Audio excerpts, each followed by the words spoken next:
हम लोग श्रीमद् भागवतम के दूसरे स्कंद के 9वें अध्याय के 10वें श्लोक को पढ़ेंगे। और ये सुखदेव गोस्वामी जी बोल रहे हैं, वर्णन कर रहे हैं कि ब्रह्मा जी की तपस्या से प्रसन्न होकर भगवान ने किस प्रकार से अपना वैकुंठ लोक दिखाया, उसके बारे में उन्हें 9वें श्लोक में बोला था। और क्या बोला था एक बार देख लेते हैं। तस्मै स्वलोकम भगवान सभाजितः संदर्शयामास परम न यत्परम व्यपेत संक्लेश विमोह साध्वसम स्वदृष्टवद्भिर पुरुषैर अभिष्टुम।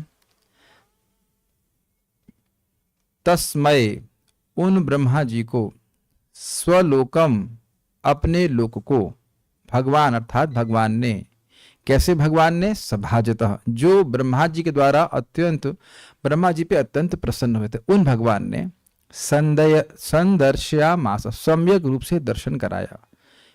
परम वह लोक कैसा था, परम सर्वश्रेष्ठ था, न यत परम और उससे श्रेष्ठ कोई लोक नहीं था, है नहीं लोक है। और गुण बता रहे हैं उसका, व्यपेत विशेष रूप से दूर गए हुए हैं, अनुपस्थित हैं वहां पे, संक्लेश सम्यक रूप से जो 5 समक्लेश साम्यक रूप से जो 5 क्लेश होते हैं, अविद्या अस्मिता राग द्वेष अभिनिवेश, वह वहां नहीं है। और उनके कारण होने वाला विमोह वहां पे नहीं, भगवान की स्फूर्ति नित्य रहती है, वैचित्य नहीं है वहां पे, एब्सेंट माइंडेडनेस कह लीजिए, भगवान सदा ही मन बने रहते। और साध्वसम भगवान के प्रति अपराध होने का भय, सांसारिक भय, साधु मार्ग सन्मार्ग से विचलित होने का भय भी वहां पे नहीं है, क्योंकि ये सब भी अविद्या के द्वारा ही होता है। कौन देखता है उसको, तो कह रहे स्वदृष्ट वद्भीर, सुअदृष्ट जिनके अत्यंत अदृष्ट था पुण्य है, बहुत अधिक भक्ति के पुण्य है, उनके द्वारा, उन पुरुषों के द्वारा वह संस्तुत है।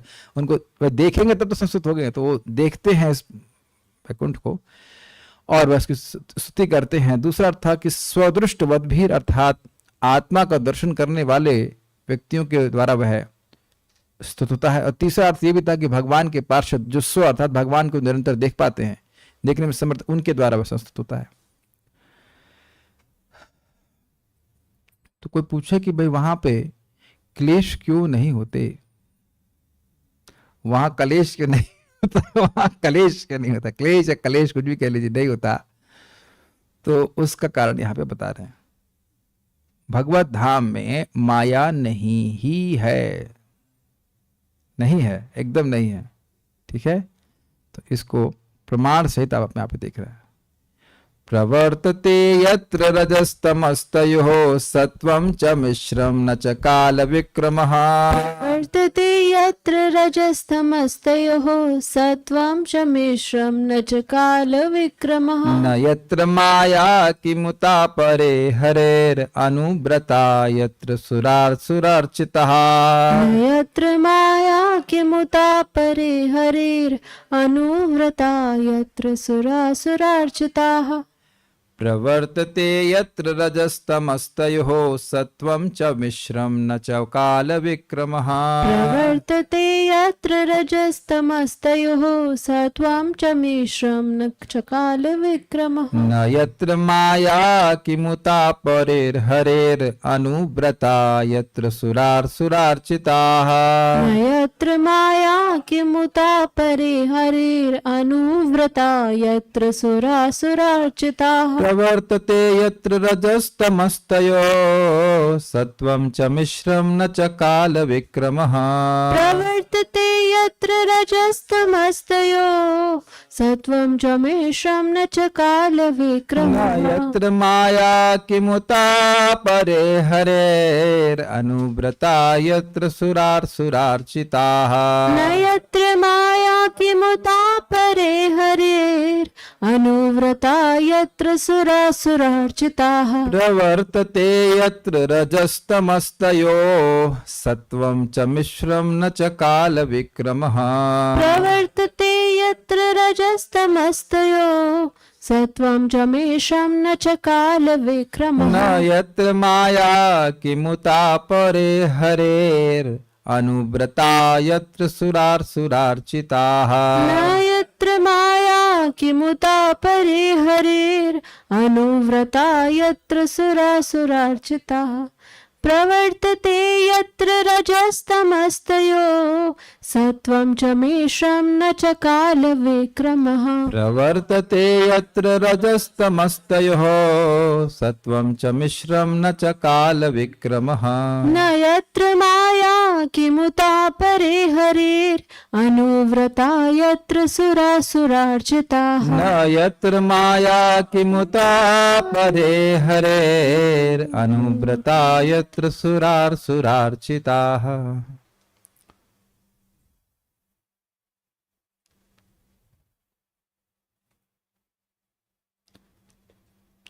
भगवान के उस स्वधाम में न तो रजोगुण और तमगुण रहते हैं और न ही सतोगुण पर इनका कोई प्रभाव दिखता है। वहां पर काल को प्रधानता प्राप्त नहीं है। ये नहीं कह रहे हैं कि काल नहीं है, काल वहां स्वामी नहीं है। फिर बहिरंगा शक्ति माया का तो कहना ही क्या, इसका तो वहां प्रवेश भी नहीं हो सकता। देवता तथा असुर बिना भेदभाव के भक्तों के रूप में भगवान की पूजा करते हैं, ये एक अर्थ है।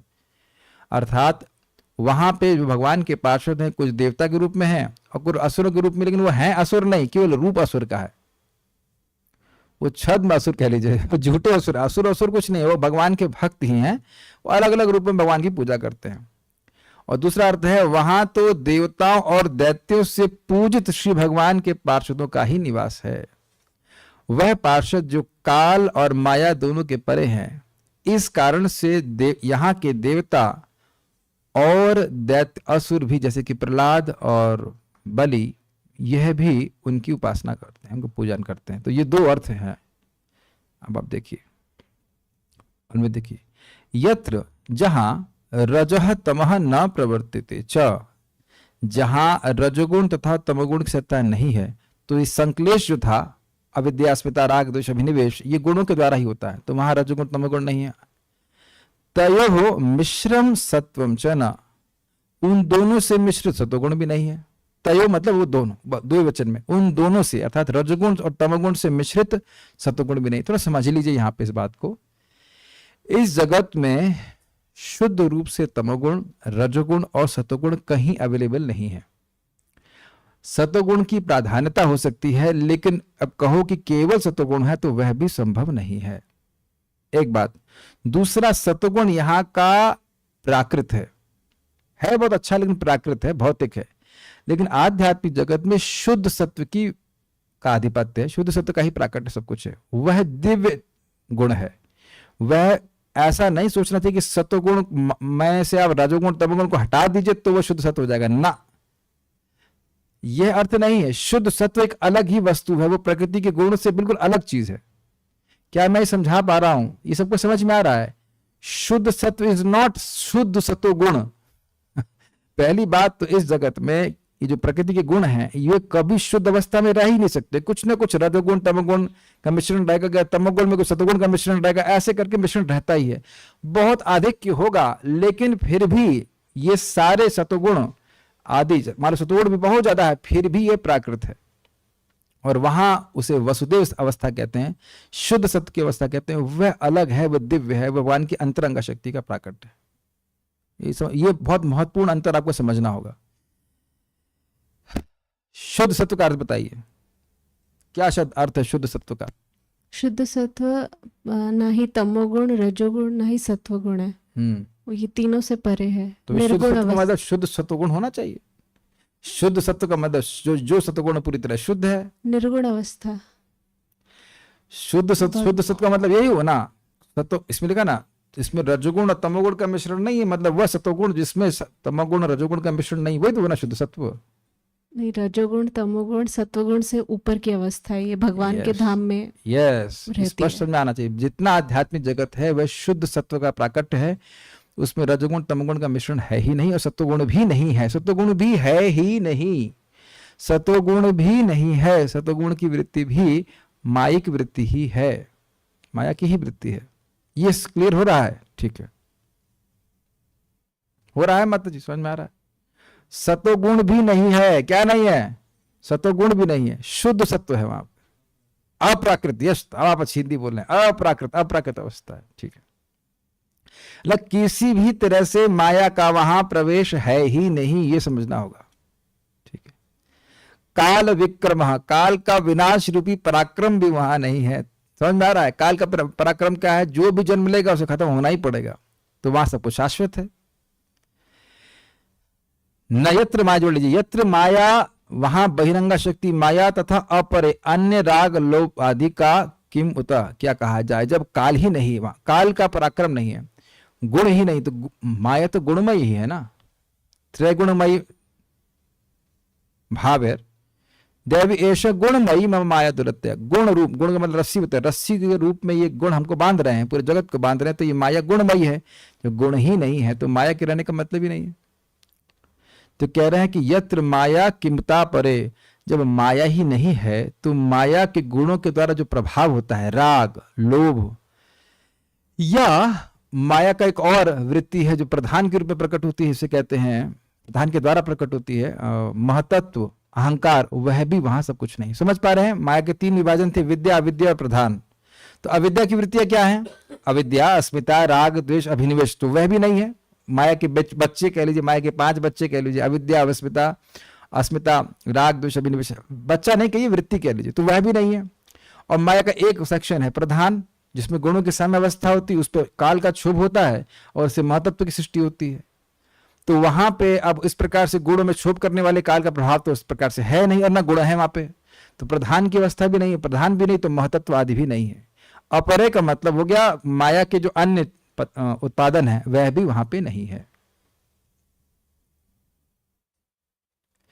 यत्र सुर असुर अर्चितः, जहां पर देव और दैत्य द्वारा पूजित हरे अनुव्रतः, भगवान हरि के पार्षदों का ही निवास है। अनुव्रत कर समझ रहे हैं, जिनका व्रत है भगवान की प्रेममयी सेवा, जिनका व्रत ही है कि हम भगवान के अनु चलेंगे, अनुगमन करेंगे, भगवान का अनुपालन करेंगे, भगवान की सेवा करेंगे, उनके जीवन में अब और कुछ नहीं है, केवल कृष्ण की सेवा है, भगवान विष्णु की सेवा है। नित्य पार्षद गण भुंजे सेवा सुख, देख रहे हैं, श्लोक सुनते सुनते याद हो गया। वहां के भगवान के पार्षद का एक ही काम है, भगवान की सेवा करें और सेवा के सुख को अनुभव करें। प्रवर्तते यत्र रजस्तमस्तयो सत्वम च मिश्रम न च काल विक्रम, न को लगाते चले जाइएगा। यत्र रजस्तमस्तयो न प्रवर्तते, एकदम हिंदी आसान हो गई, संस्कृत आसान हो गई, जहां पे रजगुण और तमोगुण का प्रवर्तन नहीं है, आधिपत्य नहीं है। न च तयोः सत्वम च मिश्रम च, वहां पे इन दोनों के द्वारा रजोगुण और तमोगुण से मिश्रित सतोगुण भी नहीं है। न च काल विक्रम, काल का पराक्रम सभी को क्षय करने के रूप में वह भी नहीं है। न यत्र माया, और न वहां पे माया है। किमुता अपरे, और अपरे अन्य, मतलब जो माया के अन्य उत्पादन है उनका कहना, जब उनका तो कहना ही क्या, जब माँ ही नहीं है तो बच्चे कहां से होंगे, है कि नहीं। हरेर अनुव्रता, हरि के अनुव्रत, अनुपालन करने वाले, उनकी सेवा करने वाले, यत्र जो भक्त हैं, जहां सुर प्लस असुर प्लस अर्चित, देवताओं और असुरों के द्वारा जो अर्चित भगवान के पार्षद हैं, उनसे वह लोक आकीर्ण है, भरा हुआ है, वहां पे सब भगवान की सेवा करते हैं। स्पष्ट श्लोक स्पष्ट है ना, मतलब भगवत धाम से कोई गिर नहीं सकता है, वहां माया है ही नहीं गिराने के लिए। थोड़ा तो चांस होगा, शुद्धि गोस्वामी हो सकता है कहीं त्रुटि कर रहे हो, तो नहीं, त्रुटि नहीं कर रहे। वहां पे आप सुने भी, निकटस्थ माया तारे झपटिया धरे, क्या है, कृष्ण भूलिया जीव भोगवांछा करे, निकटस्थ माया तारे माया तारे झापटिया धरे। कृष्ण को जीव भूल करके भोग वांछा करता है, और वहीं पास में माया होती है, पकड़ लेती है, तो भगवत धाम में तो पास में माया है ही नहीं ना। अभी आप देखिएगा, और पद्म पुराण का भी श्लोक एकदम स्पष्ट है, तो कहेंगे ये भक्त को कहते हैं, वो भक्त को कहते हैं, तो उससे पूछिए कहां से कहते हैं, क्यों कहते हैं का पता नहीं क्या कारण है, लेकिन भगवत धाम जाने के बाद कोई गिरेगा नहीं वापस, आंसू गिरता भी नहीं है। जय विजय का केस अलग है, वो एक भगवान की लीला के लिए आए थे, भगवत इच्छा से हुआ था, भगवान को युद्ध करना था। कहां गए श्रीधरी, उस वैकुंठ लोक में रजगुण एवं तमोगुण की सत्ता नहीं है ही नहीं, राज्य है ही नहीं उस तरह से, तथा वहां उन दोनों गुणों से मिश्रित सत्वगुण भी नहीं है, वहां तो केवल शुद्ध सत्व है। स्पष्ट समझ में आ रहा है? वहां काल का पराक्रम रूपी नाश भी नहीं होता। जब ना समझ में आए तो बता देना, सामने वाले भक्त बता देना कि इजी होता जा रहा है, मैंने पहले व्याख्या कर दी, आप सुनते जा रहे हो तो अब ज्यादा व्याख्या की आवश्यकता नहीं, जहां नहीं समझ में आएगा वहां समझाऊंगा। जब वहां माया ही नहीं है तो अपरे अर्थात माया जन्य राग लोभ इत्यादि कैसे होंगे? स्पष्ट है? ठीक है। वहां तो देवताओं और दैत्यों से पूजित श्री भगवान के पार्षदों का ही निवास है। तो एक प्रश्न होगा कि भाई आप इधर आके बैठ सकते हैं, घबराइए मत। भाई देवता लोग पार्षदों को पूजे समझ में आता है, लेकिन दैत्य पूजे ये कैसे होगा? तो देखिए, इसको बाल प्रबोधनी में क्लियर किया, वो नोट वहां से डाल दिया। प्रहलाद और बलि महाराज जैसे असुरों के द्वारा पूजित, तो ये अर्थ हुआ, क्योंकि अन्य असुर तो पार्षदों को पसंद नहीं करते। और दूसरा क्या अर्थ है? अथवा युद्ध में महापराक्रम के दर्शन के द्वारा असुरों के द्वारा पूजित या सत्कृत भगवान के पार्षदगण। ये क्या मतलब है? जब भगवान यहाँ पे आते हैं, जैसे कि वामन देव, तो वामन देव ने बलि महाराज का सब कुछ छीन लिया, तो बलि महाराज तो भगवान का बड़ा आदर किए, लेकिन जो उनके चेले थे उनको बड़ा क्रोध आया, तो वह भगवान पे आक्रमण करने के लिए जैसे उद्यत हुए, तो भगवान के पार्षद उनको पीट पाट के भगा दिए। तो अब वो समझ रही, ये तो बड़े खतरनाक लोग हैं, तो अब उनसे वो पंगा नहीं लेंगे। यमदूत भी पिट के आ गए। मतलब भगवान के पार्षदों के महान पराक्रम को, जो कभी कभी यहाँ जगत में प्रदर्शित होता है, उसको देखकर उनको सत्कार करते, नहीं ये लोग तो, इनसे तो हम पंगा नहीं ले सकते हैं। देवताओं से भले लड़ ले, लेकिन भगवान के पार्षदों से वह लड़ नहीं सकते। सारार्थ दर्शनी। तो यहां क्लियर हुआ कि असुर भी क्यों उनकी पूजा करते हैं। मान गए पहलवान। उनका सराहना इस प्रकार से कर रहे हैं कि ये लोग तो बड़े शक्तिशाली, इनसे हम युद्ध नहीं कर सकते। सारार्थ दर्शनी। यत्र रजः तमः न प्रवर्तते च। रज और तमगुण, चा संस्कृत में आगे पीछे कहीं भी लगा सकते हो, चा को आगे लगाइए पीछे लगा, ऐसे बोलने की जरूरत नहीं कि रज यत्र रजः च तमः न प्रवर्तते। वो चा आगे लगा है, लेकिन वो बीच में जोड़ लीजिए, जहां रजगुण और तमगुण की सत्ता नहीं है। पानी का ग्लास की सत्ता कहां है?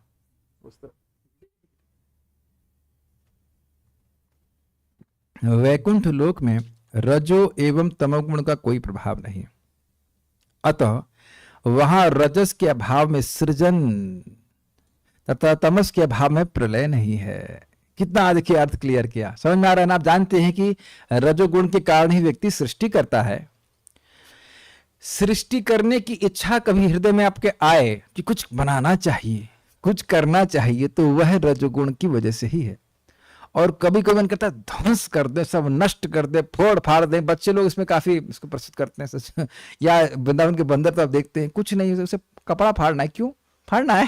फाड़ना है इसलिए फाड़ना, कोई जरूरत है ना, कि ऐसा नहीं कि फाड़ के लेके खुद पहनेगा। वो कभी नहीं करने वाला है, लेकिन फाड़ेगा क्योंकि फाड़ना उसका धर्म है। तोड़ेगा उसको। तो इसे कहते हैं तमस।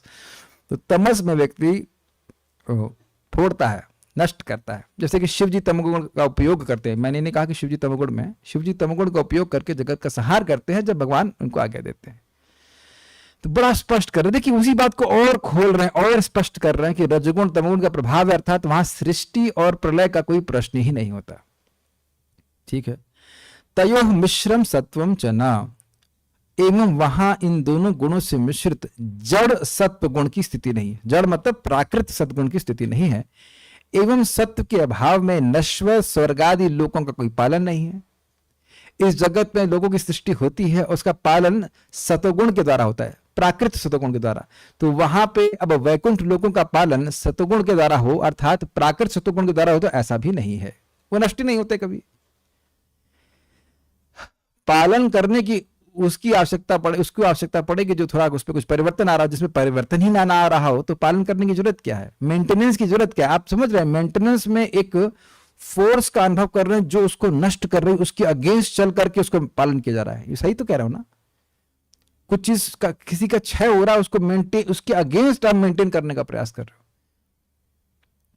तो यहां कह रहे हैं कि ना, वो प्राकृतिक सत्वगुण की वहां पे आवश्यकता नहीं है, वहां पे कोई उसके पालन करने की जरूरत नहीं है। यह भी मतलब अभाव है उसका। हालांकि वहां भगवान की स्वरूप शक्ति से संबंधित एवं नित्य तथा ज्ञानमय शुद्ध सत्व विद्यमान है। पूरा वैकुंठ जगत, गोलोक, वृंदावन सब कुछ शुद्ध सत्व का प्राकट्य है। भगवान की संधिनी शक्ति से वो प्रकट होता है। भगवान की स्वरूप शक्ति के 3 विभाग, संधिनी, संवित और ह्लादनी। तो संधिनी शक्ति का प्राकट्य पूरा आध्यात्मिक जगत है। नारद पंचरात्र में जितंत स्त्रोत में कहा गया है, लोकम वैकुंठ नामानम दिव्य षड्गुण संयुतम अवैष्णवानाम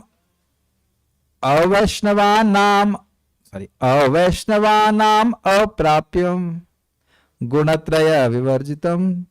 ध्यान से देखिएगा, अवैष्णवानाम हलंत, उसके बाद अप्राप्यम। कहीं ऐसा ना पड़ेगा कि अवैष्णवानाम प्राप्यम मां के आगे हलंत नहीं लगा हुआ है, इसलिए वहां संधि है। अवैष्णवानाम, नाम मीन्स हलंत प्लस अप्राप्यम, then that will be अवैष्णवानाम प्राप्यम, नाम अप्राप्यम। अवैष्णव के द्वारा वो अप्राप्य है, अर्थात वैष्णव के द्वारा प्राप्य है, वैष्णव को मिल जाता है। वैकुंठ 6 दिव्य गुणों से संपन्न है। कौन से 6 दिव्य गुण? जो भगवान के गुण हैं, पूर्ण ज्ञान, पूर्ण ज्ञान, वो धाम भी पूर्ण ज्ञान में है। जी हां, ज्ञान, पूर्ण वैराग्य, सौंदर्य, बल और धन और यश, इस प्रकार से वह धाम भी भगवान के गुणों से विभूषित है, वो भगवान से अभिन्न है। हमने सुन चुके हैं इसको। 3 भौतिक गुणों से रहित है। कौन से 3 भौतिक गुण हैं? रजोगुण, तमोगुण, सत्वगुण, एवं अवैष्णव के लिए अप्राप्य है। चाहे कितना ही बड़ा तपस्वी हो, अगर वो भगवान का भक्त नहीं है तो वैकुंठ की प्राप्ति नहीं कर सकता है। स्पष्ट है? तथा पद्म पुराण के उत्तर खंड में त्रिपाद विभूति का वर्णन इस प्रकार किया गया। यह तो आप लोग पहले भी सुन चुके हैं, अब देख रहे हैं पुरानी बातें क्लियर हो रही हैं।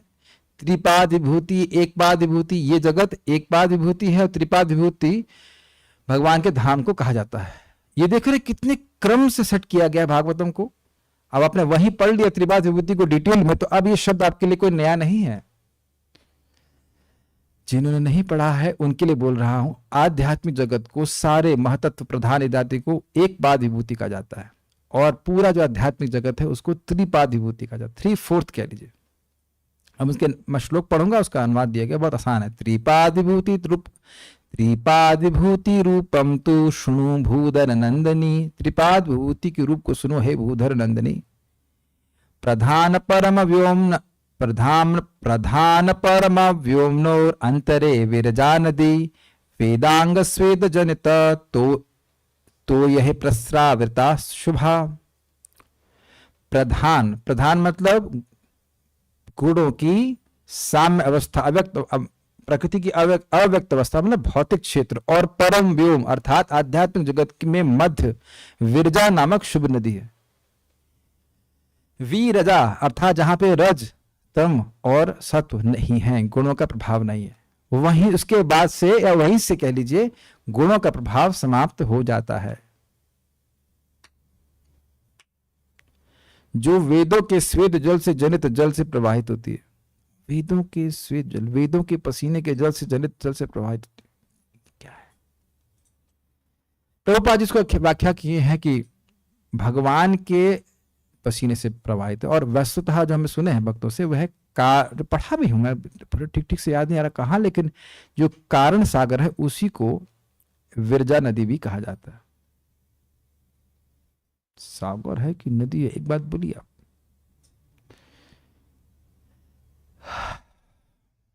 चलिए उधर ज्यादा कंफ्यूज नहीं कर रहे हैं, लेकिन ये बात स्पष्ट है कि भगवान के पसीने से ये जल उत्पन्न हुआ, तो वो पसीना हमारी तरह बदबूदार नहीं है, वही गंगा जल के रूप में यहाँ पे विद्यमान है, तो वह दिव्य जल है। तो उस जल के इधर प्रधान है, अगर इधर उधर की बात करें आप, इधर और उधर की बात अगर की जा सके तो, और उस तरफ परव्योम है। वैसे जो धारणा हम लोग कर रहे हैं उसमें भौतिक जगत तो बहुत छोटा सा है, और उसके सब तरफ बाकी सब तो परव्योम ही है।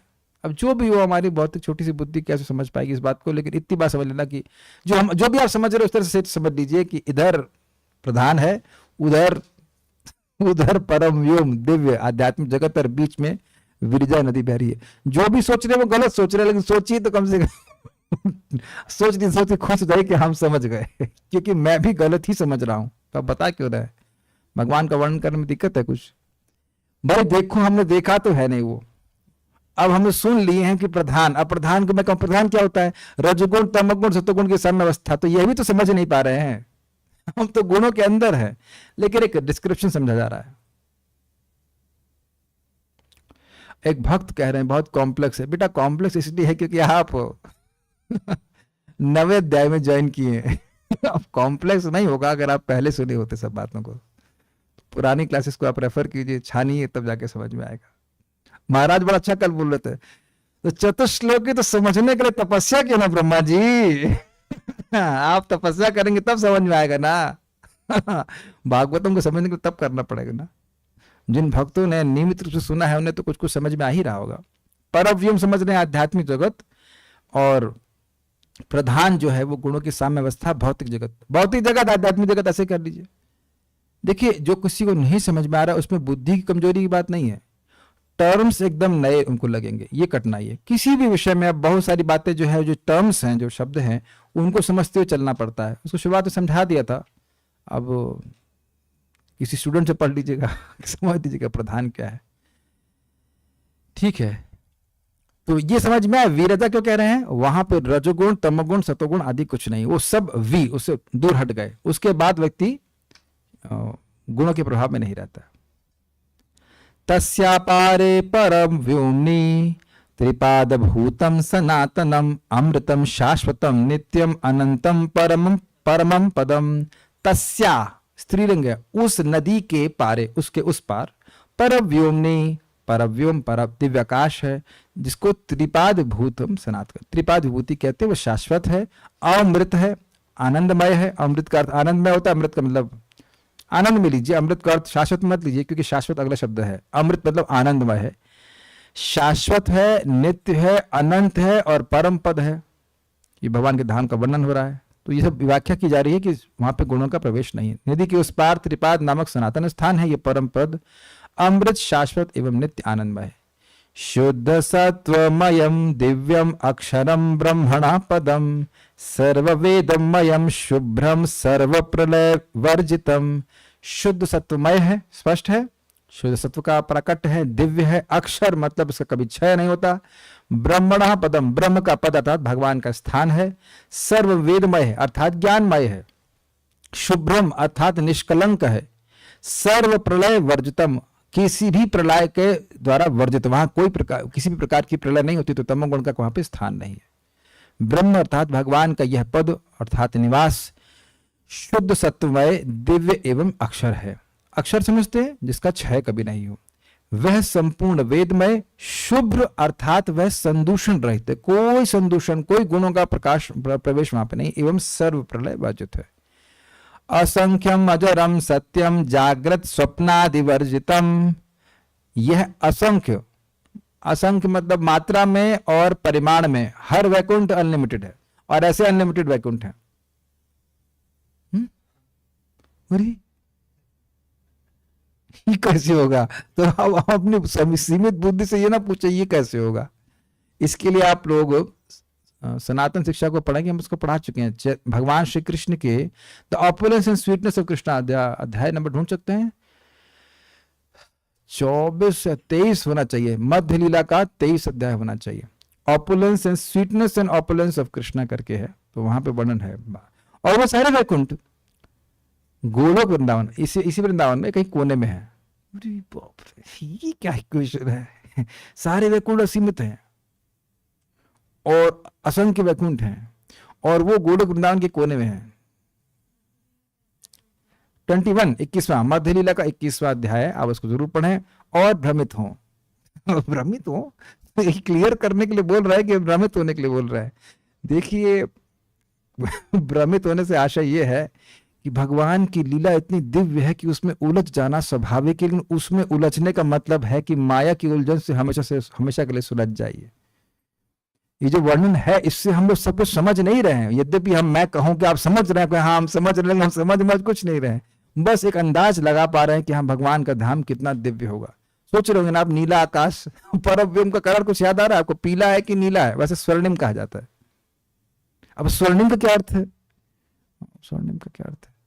तो जो व्यक्ति, जो हम जैसे लोग जो प्राकृत विषयों से अधिक कुछ अनुभव ही नहीं किए हैं, वो आध्यात्मिक विषयों को अनुभव किए बिना केवल सोच सकते हैं, हाँ हम ऐसा सोच रहे हैं, और भगवान भी प्रसन्न हो जाते हैं, हाँ हमारा भक्त सोच रहा है हमारे धाम के बारे में, प्रसन्न हो जाते हैं। लेकिन वास्तविक रूप से वो वस्तु क्या है, वो तो अनुभव से ही समझ में आएगी। लेकिन है ऐसी स्थिति, ठीक है। जरा रहित, वहां कोई बूढ़ा नहीं होता। सत्य तथा भौतिक चेतना की तीन अवस्थाओं, वो सत्य है तथा भौतिक चेतना की तीन अवस्थाओं अर्थात जागृत, स्वप्न एवं गाढ़ निद्रा से रहित है।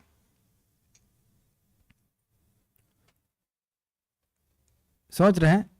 इस समय हम लोग जागृत अवस्था में हैं, स्वप्न अवस्था आप जानते हैं, और गाढ़ निद्रा तमोगुण की है। जागृत मतलब सतोगुण में, प्राय सतोगुण, स्वप्न मतलब रजोगुण, रजोगुण का प्रभाव उसमें रहता है, और गाढ़ निद्रा मतलब तमोगुण, उसमें वो स्वप्न नहीं दिखता है। तो वहां वो सब स्वप्नबाजी नहीं चलती है, कुछ देखने की जरूरत नहीं। ये श्लोक तो जानते होंगे आप, गीता में भी आता है, ना तद्भासयते सूर्यो न शशांको न पावकः यद गत्वा न निवर्तन्ते तद्धाम परमम हरे। वहां भगवान ने क्या बोला? तद्धाम परमम मम, यहाँ परम हरे। तो हरि, मम और हरि एक ही बात है। हरि, वहां हरि बोल रहे हैं, हरि का धाम है।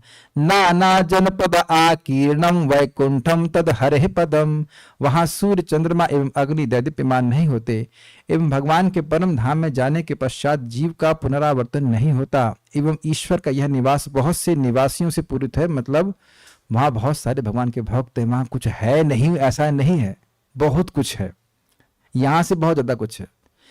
इतनी बात लाभ अपने को जरूर होता है कि इसको सुन करके व्यक्ति को इस जगत से आसक्ति कुछ कम होती है, या बहुत कुछ कम हो जाती है। इतना गंदा देह हमारा, अवध्य देह है, अवध्य देह, और उसके मेंटेनेंस में ही कितना एनर्जी निकल जाती है कि नहीं, खिलाओ पिलाओ, जूस पिलाओ, सुलाओ दुलाओ, न करे तो तुरंत विद्रोह है कि नहीं। सुबह बस सुबह ब्रश न कीजिए, ओहो देखो कितना शरीर आपको सेवा करने के लिए बदबू आना शुरू हो जाती है, सड़ रहा है शरीर। तो आत्मा की वजह से थोड़ा सा मतलब टिका हुआ है, नहीं तो तुरंत सड़ना शुरू हो जाए। स्पेशली मनुष्य का शरीर, कहते हैं अगर कोई मर जाए तो 24 घंटे के अंदर इतनी बदबू आ जाती है कि व्यक्ति उसमें नहीं रह पाता। हमने देखा भी है, हमारे एक रिश्तेदार की मृत्यु हुई थी, कुछ समय तक रखा था उनका शरीर, वैसे भी उनका कैंसर हो गया था, मरने से पहले भी उनके शरीर में इतनी दुर्गंध आ रही थी कि वहां आप खड़े नहीं हो सकते।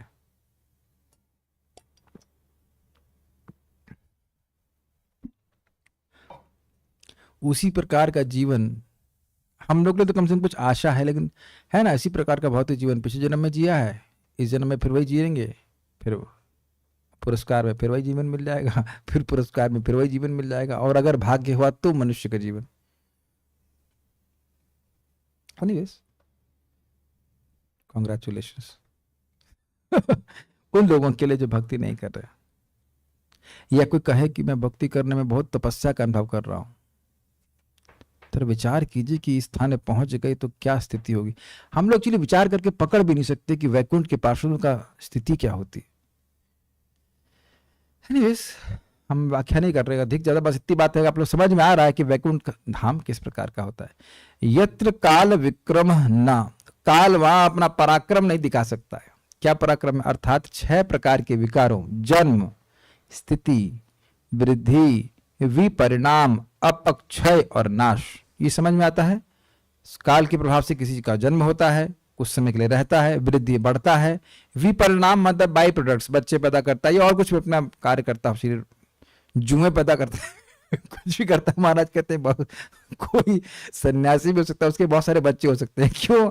बहुत सारे मतलब कीट पतंग कुछ पसीने से ही बहुत सारे कीट निकल जाते हैं, है ना, पेट में बहुत सारे कीड़े पल रहे होते हैं। अपक्षय मतलब क्षीण होता है और उसका तो नाश हो जाता है। तो इसके हेतु काल का वहां कोई प्रभाव नहीं है, क्योंकि वह स्थान भगवत गुणों के प्रभाव में है। सुनिए, कौन से गुणों के प्रभाव? भगवत गुणों के, भगवान के गुणों के प्रभाव में। भगवान गुण है नित्यत्व, सनातन, आनंद, ज्ञानमय इत्यादि, वह सब गुण वहां पे विद्यमान रहते हैं। इस तरह की कोई जरूरत नहीं। तो इसलिए वहां जन्म नहीं होगा मां के गर्भ से, वैकुंठ में जाने के लिए वहां पे व्यक्ति को इस प्रकार से मां के गर्भ से जन्म नहीं लेना पड़ता है। आप जानते हैं अजामिल जी भी वैकुंठ का पार्षद का देह स्वीकार करके चले गए। ऐसे नहीं वहां जाके पैदा हुए वहां वहां कर रहे बहुत देर तक, ऐसा कुछ नहीं है। Is it not amazing? एक झटके में हो जाएगा।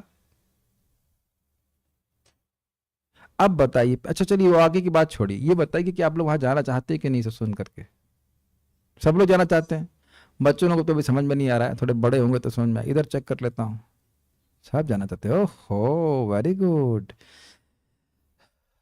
मैं आपको कथा बता रहे हैं, आप हिल जाएंगे सुन करके। हम तो आश्चर्यचकित हुए। श्रीपद रामानुजाचार्य महान आचार्य हुए और उनके मंदिर में एक माता जी दही देने आती थी। दही दे रही थी, 1 महीना बीत गया, जो भी समय बीत गया, तो दही का बिल दी कि ये हम बिल लेने का समय हुआ कि हमें दही का पेमेंट चाहिए। तो श्रीपद रामानुजाचार्य ने कहा ठीक है, आप अमुक वस्ती से मिल लेना, उसको बता देना कि इतना पेमेंट हो ना, उनका होना है, जो भी होना है वो देना है। कहते नहीं, पैसा नहीं चाहिए। क्यों? तो क्या चाहिए? तो कहते आप भगवान के भक्त हैं, आप हमको मुक्ति दे दीजिए, मैं वैकुंठ का में प्रवेश करा दीजिए। तो कहते वैकुंठ में मैं कैसे प्रवेश कराऊंगा, भगवान प्रवेश कराएंगे। तो कहते ठीक है, आप चिट्ठी लिख दीजिए भगवान को चिट्ठी लिख दीजिए कि इस महिला को वैकुंठ में प्रवेश करा दिया जाए। तो भगवान इनकी सहज श्रद्धा देख करके श्रीपद रामानुजाचार्य पे बड़ा प्रसन्न हुए। भगवान ने श्रीपद रामानुजाचार्य, तो श्रीपद रामानुजाचार्य जी लेटर में लिख दिए कि हे भगवान, जो भी भगवान थे, वेंकटनाथ जो भी थे भगवान, कि आप इनको वैकुंठ की प्राप्ति करा दिए। रंगनाथ जी थे, जो भी रहा हो, हम भूल रहे हैं, बहुत सारे भगवानों की सेवा करी थी, तो चारों की किन में से एक ही किस्म की लीला है। रंगनाथ था तो ठीक है, रंगनाथ होंगे। तो वो लेटर उनके भगवान के, पता नहीं ऐसे, जो मैं फिर भूल रहा हूँ कि क्या हुआ, भगवान आकर ही स्वीकार कर लिए, वहां तक मंदिर तक पहुंच भी नहीं पाई और उसको वैकुंठ की प्राप्ति करा दी। तो अब श्रील प्रभुपाद जी में महान आचार्य है, कोई संदेह नहीं है, और उन्होंने कहा 16 माला जप करो, 4 नियम का पालन करो, इसी जन्म में भगवान के पास चले जाओ। तो एक सहज विश्वास होना चाहिए, उल्लास भी होना चाहिए, कुछ भी हो, इतना स्थान अच्छा है, इसके लिए हम कुछ भी पेमेंट करेंगे। और ज्यादा कुछ पेमेंट करना भी तो नहीं है। 16 माला का जब, हरे कृष्ण मंत्र का करना है, 4 नियम का पालन करना। 4 नियम का पालन करने से बड़े पैसे बचते। आज हम चर्चा भी कर रहे थे कि बहुत लोगों के घर की तुलना में हमारा घर तो बहुत सिंपल है। कोई बाहर का व्यक्ति कहते हैं गरीब है, हो सकता है कह दे, लेकिन हम लोग को तो कोई अभाव अनुभव नहीं होता, तो यही सामान बहुत ज्यादा है, इसी को मैनेज कर ले बहुत है। और इसीलिए समय मिल जाता है 16 माला करने का, नहीं तो वो सोफा ही पहुंचते रह जाते इज इट नॉट? सोफा पहुंचते रह जाते। दृष्टि ऊपर देखेंगे तो इधर नीचे की दृष्टि नहीं जाएगी ना, यहाँ सोफा है कि नहीं, कुर्सी है कि नहीं, देखे तब देखेगा, तो तब जब ऊपर से आप दृष्टि नीचे जाएगी। तो शास्त्र आपको बार बार दृष्टि ऊपर देखो, ऊपर एक मिनट नीचे नहीं, ऊपर देखो, ऊपर वैकुंठ देखो, वैकुंठ देखो। वैकुंठ की तरफ दृष्टि रहेगी तो व्यक्ति के इधर फालतू की चीजों में दृष्टि नहीं रहेगी। छोटा प्राइस है, बहुत ज्यादा लोग मेहनत कर रहे हैं, कई गुना अधिक हमसे व्यर्थ की चीजों को प्राप्त करने के लिए। हम लोग स्वरूप प्राप्त करने के लिए हरि नाम कर रहे हैं, और बहुत से लोग ऐप अपना बनाने के लिए घंटों करते ना प्रयास, उसे क्या हो जाएगा बताइए। और एक व्यक्ति यहां हाथ खड़ा कर दे कि जब करते करते आज तक कभी पसीना आया है, गर्मी से आगे अलग बात है, इतना तो जब नहीं किया ना कि पसीना आ गया। तो अब ये भी भगवान को नहीं कह सकते कि भगवान हमने खून पसीना बहा के आपको भजन किया, कुछ भी नहीं, खा कर भजन करने के लिए बोला जा रहा है।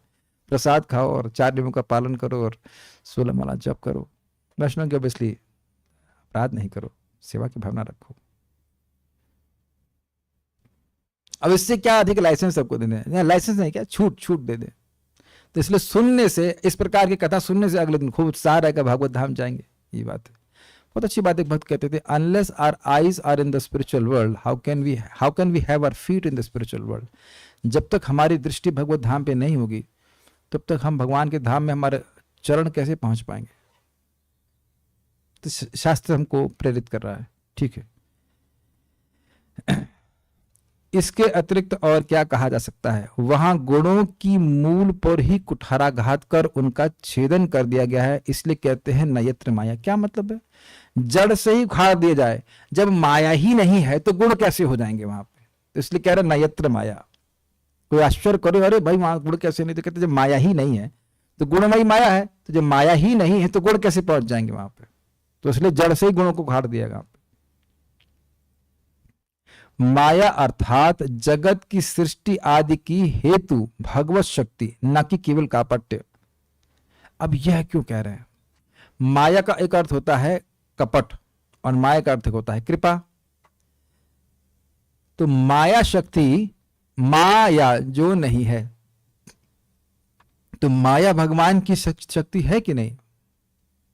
माया ही यस्य जगदंड शतानि सूते त्रैगुण्य तद विषय वेद वितायमाना सत्वावलंब पर सत्वं विशुद्ध सत्वं गोविंदमादि पुरुषं तमहं भजामि। सृष्टि स्थिति प्रलय साधन शक्ति रेखा छाये वयस्य विभुनानि बिभर्ति दुर्गा इच्छानुरूपमपि यस्य च चेष्टते सा गोविंदमादि पुरुषं तमहं भजामि। तो दुर्गा भगवान की सृष्टि स्थिति और प्रलय की साधन की शक्ति है। उसको करने के लिए साधन मतलब वो करती हैं इसको भगवान की इच्छा के अनुरूप। तो कहने का अर्थ है ना यत्र माया मतलब भगवान की सृजन शक्ति, भगवान की सृष्टि शक्ति, प्रलय शक्ति और पालन शक्ति, वो सब वहां कोई जरूरत नहीं है। ये नहीं कि वहां कपट मात्र नहीं है, बस माया कपट का भी कार्य करती है, अर्थात अविद्या शक्ति जो कि जीव के स्वरूप पर ढकी रहती। तो केवल वही बात माया की नहीं, माया का एक और भी शक्ति है जो आप प्रधान के द्वारा लेते हो, जिसके द्वारा जगत की सृष्टि होती है। वो दोनों ही चीज नहीं है, अर्थात भौतिक वस्तु वहां पे है नहीं और भौतिक वस्तु में जो मोह उत्पन्न हो रहा है, अज्ञान है, वह भी वहां पे नहीं है। दोनों ही बातें लेनी पड़ेंगी। ठीक है, तुम माया में हो, इसका मतलब वह व्यक्ति अपनी पहचान भौतिक वस्तुओं से कर रहा है। तो ये माया है, एक माया का अर्थ ये है, और दूसरा है माया के द्वारा जो वस्तुएं सृष्टि हो रही है। तो दोनों ही प्रकार की चीज वहां पे नहीं है। यह बात समझ में आती है क्योंकि यह पूर्व भी कहा जा चुका है कि रजोगुण एवं तमोगुण की वहां कोई स्थिति नहीं है। तो फिर किमुता पर अर्थात अन्य माया के विस्तारों की अनुपस्थिति के विषय में क्या कहा जाए? जैसे महतत्व, अहंकार आदि, इन सब की सृष्टि माया के द्वारा होती है, तो वो सब है ही नहीं। अब कोई कहेगा इसका क्या मतलब है? तो अभी तो पुराना चले जाइए, पुराना नोट्स देख लीजिएगा कि महतत्व को पे क्षमा कीजिएगा, प्रधान के ऊपर भगवान महाविष्णु दृष्टिपात करते हैं, फिर वहां से महतत्व, महतत्व से बीच में सूत्र तत्व, उसके बाद महतत्व, उसके बाद अहंकार, अहंकार तामसिक अहंकार, उसके बाद उससे सात्विक अहंकार और राजविक अहंकार, उसके बाद अलग अलग तत्व आ रहा है। तो वो तो समझने के लिए आवश्यक है कि पहली चीज पढ़ लें। आप जो पढ़ ली वो समझ गए मैं क्या कहना चाहता हूं। इससे यह भी ज्ञापित होता है कि उस स्थान के शरीरों का भौतिक तत्वों के द्वारा प्रारंभ नहीं होता। मतलब वहां जो भक्तों के शरीर हैं वह दिव्य हैं, वह चिन्मय हैं, वह शुद्ध सत्व के प्राकट्य हैं, उसमें भौतिक तत्व नहीं होता। वो हार्ड मास का शरीर जैसा नहीं होता। ये भी स्पष्ट है, गुण ही नहीं है। भाई समझने का प्रयास कीजिए, ऐसा क्यों कह रहे हैं, इससे क्यों ज्ञापित हो रहा है? भाई हमारा शरीर कहां से बना है? महतत्व से बना है कि नहीं? तो जब महतत्व की सृष्टि है ही नहीं वहां पे महतत्व, तो वहां के शरीर महतत्व से तो बन नहीं सकते। लेकिन है शरीर, इसका मतलब वो शरीर चिन्मय है, दिव्य है, आनंदमय है। इस प्रकार से वैकुंठ लोक के वर्णन के पश्चात उसके निवासियों का वर्णन किया गया है। उस स्थान पर भगवान के पार्षद विद्यमान हैं जो अनुव्रता अर्थात भगवत अनुवृत्ति का व्रत जिनका है, ऐसे भगवान के पार्षद वहां निवास करते। अनुवृत्ति का मतलब होता है उनके अनुपालन करना, उनके अनुसार चलना, ये अर्थ है अनुवृत्ति। अर्थात वहां हर कोई भगवान की प्रसन्नता हेतु कार्य करता है, ये अर्थ है। वहां तृतीय स्कंद में देखेंगे कि लक्ष्मी जी भी वहां पे झाड़ू मार रही हैं, सिंपल से सेवा कर रही हैं। कोई गान कर रहा है, कोई भगवान की सेवा कर रहा है, अलग अलग प्रकार से लोग सेवा कर रहे हैं, भोजन बना रहा है, ऐसे करके अलग अलग सब भक्त पार्षद वहां पे लगे हुए हैं। कोई टेंशन नहीं है, शाश्वत रूप से कोई टेंशन नहीं है, इसीलिए वैकुंठ कहते हैं। एक महाराज विनोद में कह रहे थे कि हम लोग संग दिक्कत ये है कि दिक्कत ना हो कोई तो तब इतनी परेशानी था। आज हम बोर हो रहे हैं, आज कुछ प्रॉब्लम सॉल्व करने के लिए नहीं है। और आप अभी अपने चित्त को देखिए कि एक अजीब प्रकार की फीलिंग है, क्या वहां कोई दिक्कत नहीं है? बोर लगेगा ना, कोई दिक्कत नहीं है। इतने अभ्यस्त हो गए हम लोग दिक्कतों को, परेशानियों को सहन करते करते।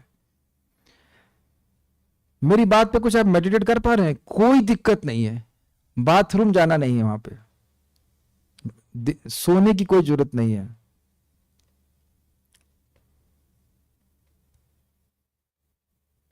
एक भक्त कह रहे हैं कि अभी हम इसको धारणा नहीं कर सकते, स्मरण मतलब इमेजिन नहीं कर सकते, कठिन हो रहा है ना। आप ऐसा जीवन कल्पना कर सकते हैं जहां लैट्रिन बाथरूम ना जाना पड़े, तो कम से कम बाथरूम बनाने का टेंशन समाप्त।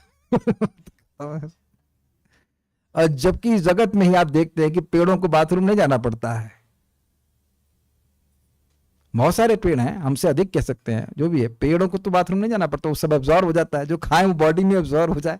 वाह, नहीं सोच सकते ना ऐसा, स्वर्ग में भी नहीं जाना पड़ता बाथरूम आदि। कितना गर्हित है ना वो। और लोग कहते हैं this part of life, this is part of this materialistic life. है ना, मन में शायद आ रहा होगा, बोर नहीं हो जाएंगे? कुछ प्रॉब्लम ही नहीं है, केवल भगवान का गुणगान करते रहे, बस हरे कृष्णा करते रहे। तो वहां पे असीम आनंद का स्थान है। तृतीय श्लोक में पूर्व भी कहा जा चुका है कि भगवान काल एवं माया से परे हैं। परस्मिन काल माये हो यर्हि वावा महिम्ने स्वे परस्मिन काल माया हो। यह श्लोक था ना, तो उसमें कह रहे हैं परस्मिन काल मायो, जब जीव स्वे अर्थात भगवान में, जो काल और माया के परे उनमें आसक्त होता है, रमते तदा, उसके बाद वह दोनों प्रकार के मोह को त्याग देता है। तो वहां कह रहे हैं कि भगवान काल और माया से परे हैं।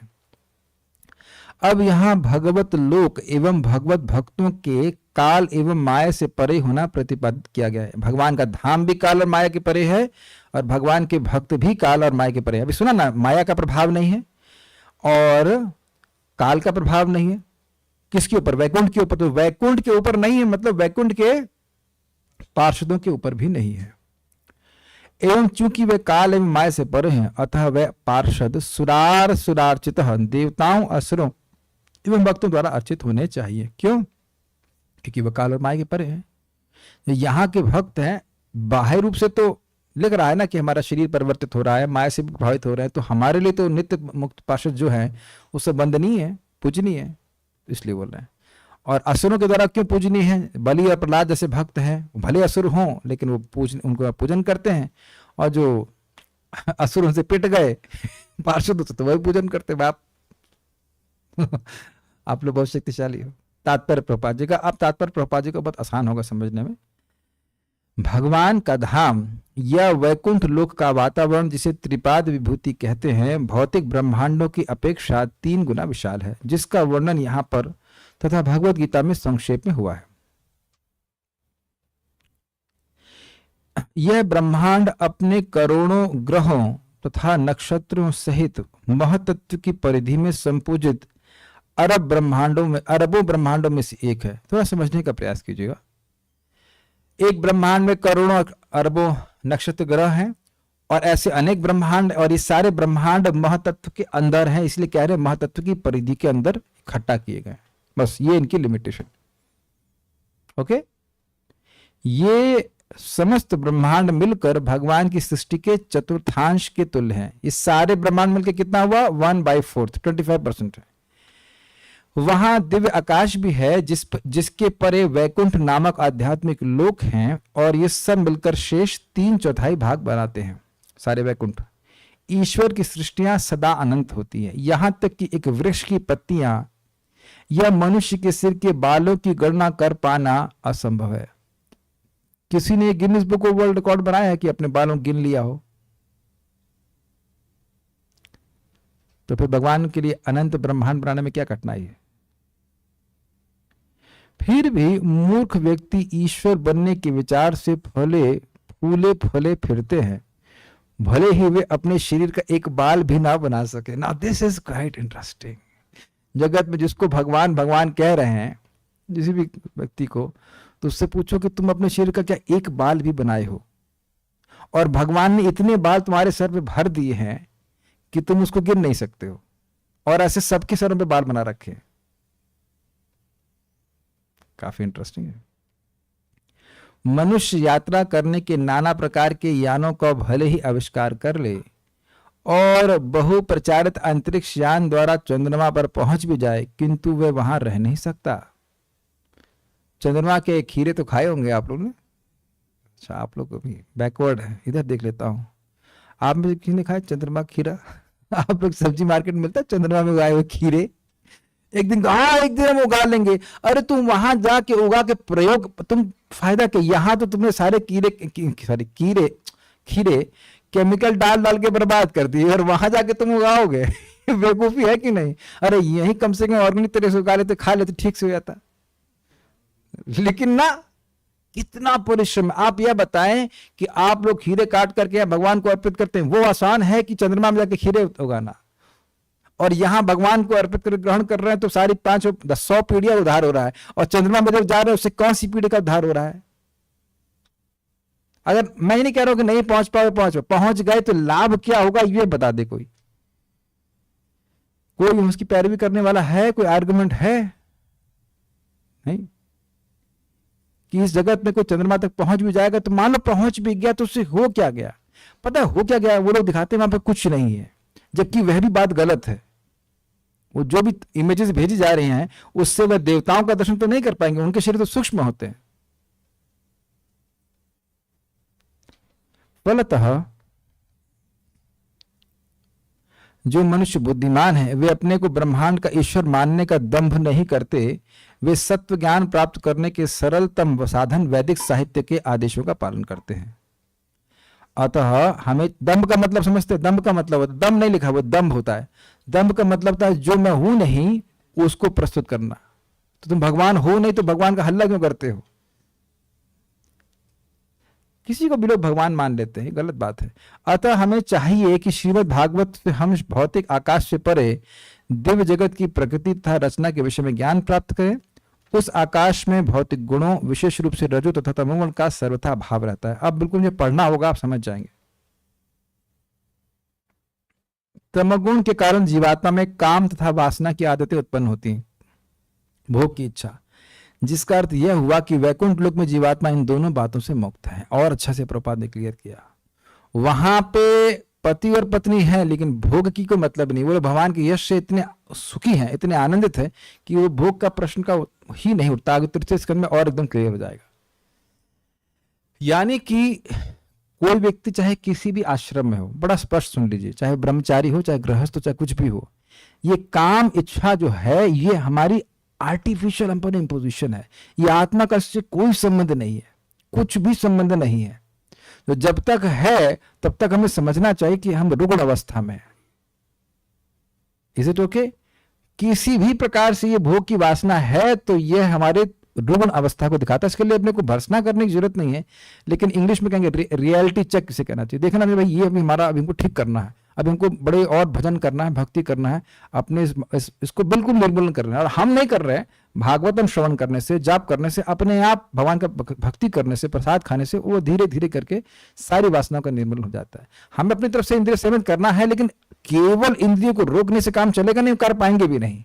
उसको अंदर से सफाई होनी चाहिए, और वह रजोगुण से, रजोगुण के निर्मूलन से होती है, तमोगुण के निर्मूलन से होती है। तदा रजस तमो भाव काम लोभादयस चाहिए चेते रेते रनाविद्धम सतम सत्वे प्रसिद्धि। बड़े धैर्य के संग व्यक्ति को भागवतम का श्रवण करते रहना चाहिए नित्य रूप से, और धीरे धीरे वो देखेगा कि इसका प्रभाव उसके चित्त से जा रहा है। बिल्कुल उसको इससे वो निवृत्ति का अनुभव करेगा, जिसका अर्थ यह हुआ कि वैकुंठ लोक में जीवात्मा इन दोनों बातों से मुक्त है।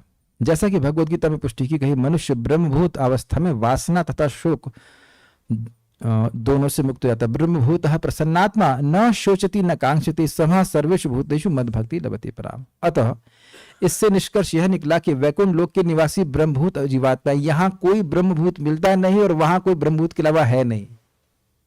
उनकी केवल एकमात्र इच्छा यही कि वह कृष्ण की सेवा करें, भगवान विष्णु की सेवा करें। जबकि संसारी जीव वासना तथा शोक से पूर्ण रहते हैं। ये एक स्वरूप लक्षण के लिए है, बद्ध जी का मुंह लटकाए रहता, ये नहीं मिला, वो नहीं हुआ, ये नहीं हुआ, कांस्टेंट टेंशन उसको रहती है। केवल कथा के समय कुछ शोक मोह नष्ट रहता, नहीं तो कांस्टेंट चिंता रहती, ये नहीं हो पाया, आज वो नहीं मिला, ये नहीं मिला। गलत तो नहीं कह रहे? आगे कैसे चलेगा, आगे कैसे होगा, क्या होगा? जैसे लग रहा है कि चिंता करने से सब चल ही जाएगा। जब भौतिक जगत में कोई व्यक्ति रजोगुणी तथा तमोगुणी नहीं होता तो इसका यह अर्थ होता है कि वह सत्वगुणी है। इंटरेस्टिंग है कैसे प्रपात लिख रहे तात्पर्य, कितना इंटरेस्टिंग है ना कि रजोगुणी तमोगुणी नहीं है मतलब सत्वगुणी है।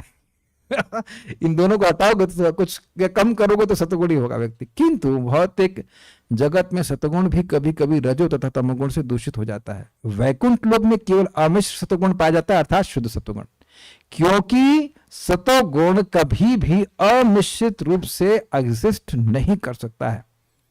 उसमें रजोगुण तमोगुण का मिश्रण कभी ना कभी रहता ही है। तो इसलिए वैकुंठ लोक में जो सत्वगुण है वह शुद्ध सत्व है। वहां की सारी परिस्थिति बहिरंग शक्ति की मोहमयी सृष्टि से मुक्त रहती है, नयत्र माया, और माया के उत्पादन से भी मुक्त रहती है। यानी अविद्या भी नहीं है, महतत्व आदि कुछ भी नहीं है। यद्यपि माया भी परमेश्वर की अंश स्वरूप है, किंतु वह परमेश्वर से भिन्न है क्योंकि वह जड़ है, परंतु वह मिथ्या मृषा नहीं है, जैसा कि एकेश्वरवादी दार्शनिक मानते हैं। कहते हैं ये सब इल्यूजन है। जैसे आप रस्सी को सांप मान रहे, सांप था ना वहां पे, तो अब क्या रस्सी भी नहीं है? आप कह रहे हो कि ये भैया जगत है ही नहीं, खाली आप मान रहे हैं कि ये है। जैसे कि रस्सी है तो वहां पे आप मान रहे हो कि सांप है, तो सांप तो है ही नहीं ना भाई। तो तुम है ही नहीं को तो तुम फोकस कर रहे हो, लेकिन रस्सी तो है ही ना भाई। रस्सी के नहीं होने से सांप की प्रतीति तो हो ही नहीं सकती ना। तो जिस रूप में है जगत वह ना देख पाना माया है, लेकिन यह नहीं कह सकते कि जगत है ही नहीं। तो माया की भगवान की शक्ति है, लेकिन भगवान की शक्ति है इसलिए सत्य है। माया है और माया शाश्वत है। माया शक्ति है, दुर्गा देवी शक्ति है, लेकिन ऐसा नहीं है कि ये क्या कहते हैं केवल इल्यूजन है, ये माया है। तो पूछो कि माया कर कौन रहा है? सब कुछ ब्रह्म है, तो फिर जगत भी तो ब्रह्म है। गलत बोलते हैं। रस्सी को सांप समझना किसी व्यक्ति विशेष के लिए भ्रम हो सकता है, किंतु रस्सी तो वास्तविकता है और सर्प भी वास्तविकता है। गर्म मरुस्थल में जल ढूंढते हुए मूर्ख पशु के लिए मृग तृष्णा भ्रम हो सकती है, किंतु मरुस्थल तथा जल दोनों सत्य है। समझ में आया? मृग तृष्णा में दिख रहा है वहां जल है, वहां जल बिल्कुल नहीं है। जल की प्रतीति हो रही है, लेकिन जल की प्रतीति जहां हो रही है वो तो है ना, वो मरुभूमि तो है ना, और जल भी कहीं अन्यत्र है, तभी तो प्रतीति हो रही। प्रतीति उसी वस्तु की होती है जो हो। मुझे लग रहा है कि यहां पानी है, तो पानी कहीं है तब ना आपको यहां पे लग रहा है। Is it not? अतः अभक्त के लिए भले ही भगवान की भौतिक सृष्टि भ्रम लगे, किंतु भगवान के भक्त के लिए वही सत्य है और वह भगवान की बहिरंगा शक्ति का प्राकट्य है। तो भगवान के भक्त जब तक जगत में रहते हैं, भगवान की जो भौतिक शक्ति है उसका सम्मान करते हुए उसको भगवान की सेवा में नियोजित करते हैं। वो यह जानते हैं कि मैं देह नहीं हूं, लेकिन देह और अन्य जो वस्तुएं हैं उनका उपयोग भगवान की सेवा में करना चाहिए, अनासक्त रहते हुए। ये बात रहती है। किंतु भगवान की यह शक्ति सब कुछ नहीं है। अब ये भौतिकतावादी का लक्षण है कि वह जगत को ही सब कुछ मानता है, बस ये मैं भोगूंगा, यही मेरा जीवन है। इस प्रकार से भक्त लोग नहीं जानते। इसीलिए भक्त लोग भौतिक शक्ति का उपयोग करते हैं, उससे अनासक्त नहीं रहे, उससे अनासक्त रहते हैं। बैलेंस कर पा रहे सारी बातें? ये जगत में रहना ही और केवल यहाँ पे कार्य करते रहना ही मेरा लिमिटेशन नहीं, बस इसमें मैं करके पचा रहूं और मर जाऊं, ऐसा करके भक्त लोग ने अपना जीवन नहीं बिताते हैं। वो जानते हैं कि वास्तविक जीवन आध्यात्मिक जगत है, आध्यात्मिक जगत में है, वैकुंठ में है, वहां उनकी दृष्टि रहती है। भगवान की एक अंतरंग शक्ति भी होती है जिसकी एक अन्य सृष्टि होती है, जिसे वैकुंठ लोग कहते हैं, जहां ना अविद्या है, न वासना, न भ्रम और न भूत न वर्तमान। स्पष्ट समझ आ गया? अल्प ज्ञान के कारण मनुष्य वैकुंठ लोक जैसी इन वस्तुओं को भले ही ना समझ पाए, किंतु इससे उनका अस्तित्व समाप्त नहीं होता। जैसे मान लो इस कोई प्रवचन को समझ ना पाए, इसका मतलब यह नहीं है कि जो बातें लिखी हैं वो सब झूठ है। आप लोग भी जो अलग अलग विषय पढ़ रहे हैं तो या पढ़े होंगे, तो उसकी जानकारी मुझको नहीं है या मैं अभी ना समझ पाऊँ। पॉलिटिकल साइंस आप मुझे आप पढ़ाएंगे तो हमें तो कुछ समझ में नहीं आएगा, पॉलिटिक्स से वैसे भी दूर रहते हैं। तो इसका मतलब नहीं है कि पॉलिटिक्स की सत्ता ही नहीं है, पॉलिटिकल साइंस कुछ है ही नहीं। मुझको नहीं पता तो इससे क्या फर्क पड़ता है। इसका मतलब क्या है, जो साइंस है वो भले सत्यापित ना कर पाए और कभी कर भी नहीं पाएगी कि वैकुंठ है, लेकिन इसका अर्थ यह नहीं कि वैकुंठ नहीं है। यदि अंतरिक्ष यान ऐसे लोगों तक नहीं पहुंच पाते तो उसका अर्थ यह नहीं होता कि ऐसे लोग हैं ही नहीं, क्योंकि हमारे शास्त्रों में इनका वर्णन मिलता है। आप चले जाइए इधर अरेबियन सी की तरफ, अरेबियन सी की तरफ पड़ता है ना, बॉम्बे की तरफ। हाँ, वहां खड़े हो जाकर अमेरिका नहीं दिख रहा है अमेरिका नहीं दिख रहा है, लाओ बाइनोकुलर्स लाओ अरे तुम्हारे बाइनोकुलर से भी नहीं दिखेगा तो क्या तुम्हारे टेलीस्कोप से अमेरिका नहीं दिख रहा है, या वहां के पहाड़ नहीं दिख रहे हैं, या वहां के जो भी मार्केट प्लेस नहीं दिख रहे हैं, तो इसका मतलब है कि अमेरिका है ही नहीं। अमेरिका का ज्ञान आपको सुनकर प्राप्त होता है, उसके बाद उसके अनुसार व्यक्ति उसके अनुसार साधन करता है। अच्छा, समुद्र के उस पार तो चलो तैरना शुरू करता हूं तैर के नहीं पहुंच सकते हो, तुमको एक विशेष साधन लेना पड़ेगा। तो कोई कहे वैकुंठ ब्रह्मांड के पार, चलो चलो हवाई जहाज बैठते पहुंच जाएंगे, तुम वहीं खत्म हो जाओगे, उससे पहले ही खत्म हो जाओगे, है कि नहीं? नहीं पहुंच पाएंगे, लेकिन एक साधन है जिसकी जानकारी होने पर व्यक्ति वैकुंठ की प्राप्ति कर सकता है। जैसा कि श्री जीव गोस्वामी ने उद्धृत किया है, नारद पंचरात्र से हम जान सकते हैं कि दिव्य जगत अर्थात वैकुंठ लोक दिव्य गुणों से युक्त है। अभी हमने पढ़ा था, जीव गोस्वामी जी की टीका को ही चक्रवर्ती पाद रखे हुए, एक ही सेम टीका है। ये दिव्य गुण जो भगवान की भक्ति के माध्यम से प्रकाश में आते हैं, संसारिक रजो तमो तथा सतोगुण से सर्वथा भिन्न होते हैं। अर्थात जब व्यक्ति भक्ति करता है तो ये गुण उसको प्रकाशित होते हैं, जैसे कि ब्रह्मा जी को ये वैकुंठ प्रकाशित किया गया था। ऐसे गुण अभक्तों द्वारा प्राप्त नहीं किए जा सकते। अवैष्णवानाम अप्राप्यम। पद्म पुराण के उत्तरखंड में कहा गया है कि भगवान की 1/4 सृष्टि से परे शेष 3/4 संसार है। हम खाली पढ़ेंगे इसको। भौतिक सृष्टि तथा आध्यात्मिक सृष्टि के बीच की विभाजक रेखा विरजा नदी है, जो भगवान के शरीर के पसीने से निकली है। स्पष्ट समझ में आता जा रहा है। इसके परे ही शेष 3/4 सृष्टि है। यह अंश शाश्वत, अमर, अक्षय तथा अनंत है और इसमें जीवन की परम सिद्ध स्थिति विद्यमान रहती है। सांख्य कौमुदी में कहा गया है कि अमिश्रित सत्वगुण अर्थात सत्व अथवा दिव्यता भौतिक गुणों के सर्वथा विपरीत है। इसको थोड़ा समझाऊंगा, ये जीव गोस्वामी की टीका से है कि देखिए, ये जो सत्वगुण है बताया गया था, ये शुद्ध सत्व है, ये गुणों के बिल्कुल अलग व्यवस्था है, अप्राकृत तत्व है ये। तो इसकी बात यहाँ पे कह रहे हैं कि ये कोई ये सत्वगुण नहीं है, अपितु ये दिव्य अवस्था है जो गुणों के परे, बस इतनी बात बोल रहे हैं। वहां की समस्त जीवात्माएं अखंडित शाश्वत रूप से परस्पर संबंधित हैं और भगवान प्रधान तथा सर्वोपरि सत्ता है। यहां प्रधान का अर्थ है मुख्य। आगम पुराणों में भी दिव्य धाम का वर्णन इस प्रकार मिलता है। पार्षदों को भगवान की सृष्टि में कहीं भी जाने की छूट है और ऐसी सृष्टि की कोई सीमा नहीं है, विशेष रूप से 3/4 क्षेत्र में असीम क्षेत्र होने के कारण। एक इंटरेस्टिंग बात है, बोल रहे हैं कि 3/4 क्षेत्र है, लेकिन क्षेत्र कितना है? असीम। और अच्छा ठीक है भाई, घूमते होंगे, नहीं, वैकुंठ के पार्षद इस भौतिक जगत में भी घूमते रहते हैं अलक्षित रूप से भक्तों की रक्षा करने के लिए। तो ऐसा नहीं है कि हम लोग वहां नहीं जा सकते तो वो भी यहां नहीं आ सकते, वो घूमते ही रहते हैं। नारद जी तो आप जानते हैं, अविघाता गति क्वचित। भगवान नारद जी किसी भी ब्रह्मांड में कभी भी कैसे भी कहीं भी जा सकते हैं।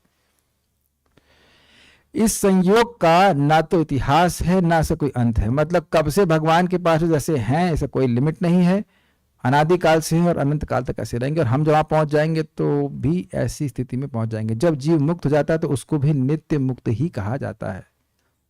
ऐसा नहीं, अच्छा हिस्ट्री देखी तुमने अपनी, क्या क्या को कर्म करके आए, ऐसे करके नहीं।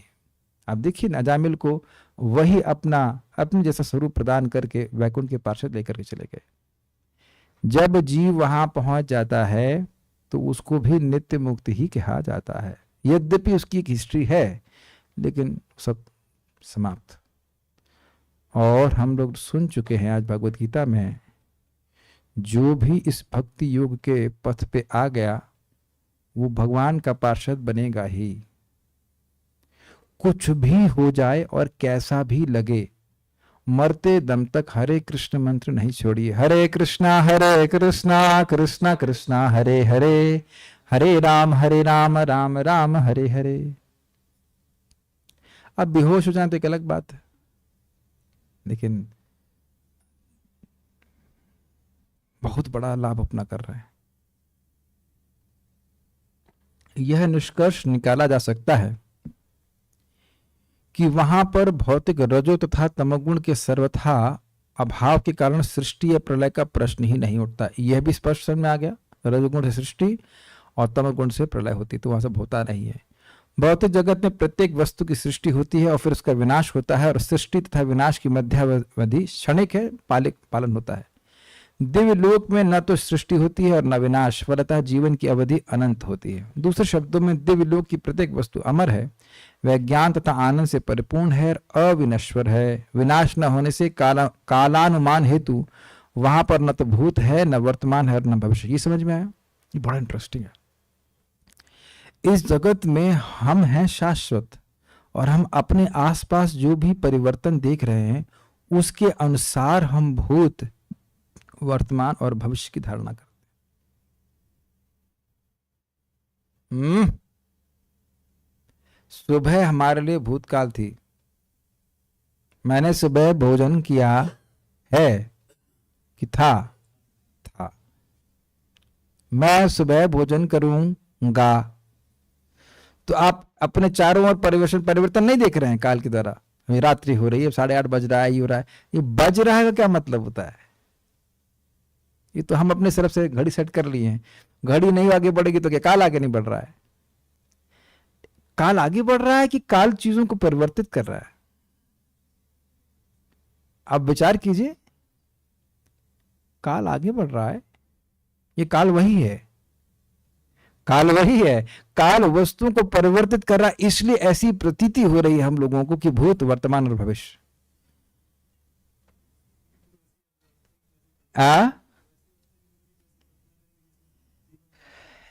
हाँ, ऐसी वस्तु की कल्पना कैसे करेंगे? ब्रह्म संहिता में लिखा है नयत्र काला, ना ना ना, नयत्र काला नहीं है वहां पे। वहां ब्रह्म संहिता के एंड में आप देखेंगे कि जब समाप्त हो जाती है, गोविंद आदि पुरुष कहते हैं क्षीर